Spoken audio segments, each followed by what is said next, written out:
Olá, meu nome é Carolina e hoje nós vamos conversar um pouco sobre os lisossomos. Os lisossomos são organelas que ficam lá no citoplasma da célula.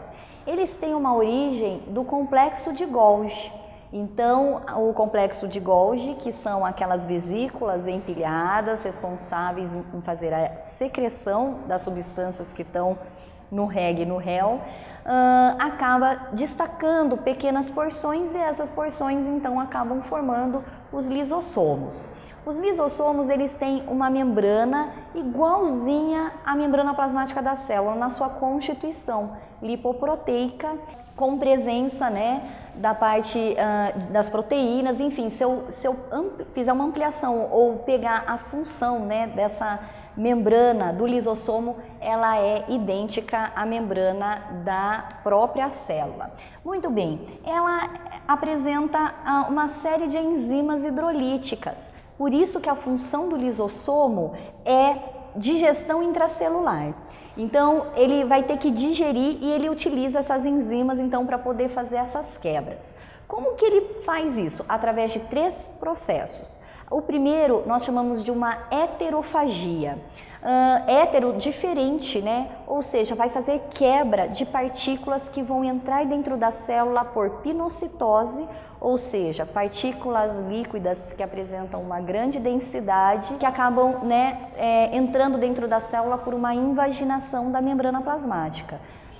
Ou por fagocitose. A fagocitose é a entrada das partículas sólidas. Então, o lisossomo ele faz quebra desses tipos de substâncias. A autofagia, o próprio nome está falando, Auto é próprio, ou seja, o lisossomo ele é responsável em degradar outras organelas que estão no citoplasma e que já estão perdendo a sua viabilidade.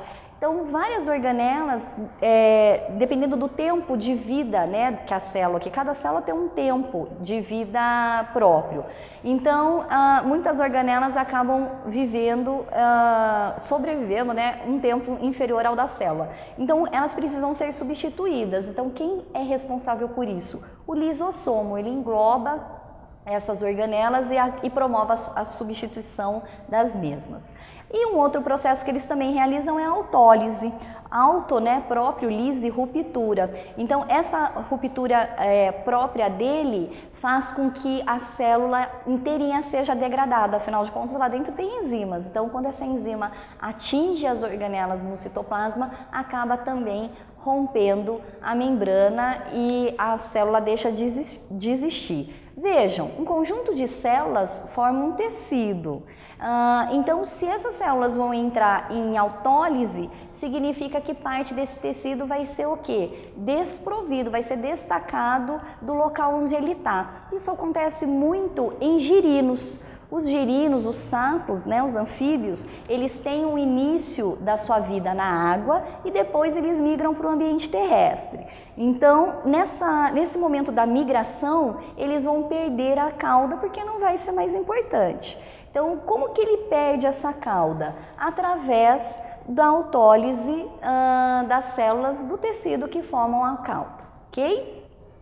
Além disso, os lisossomos eles podem apresentar alterações, promover alguns tipos de alterações na nossa saúde.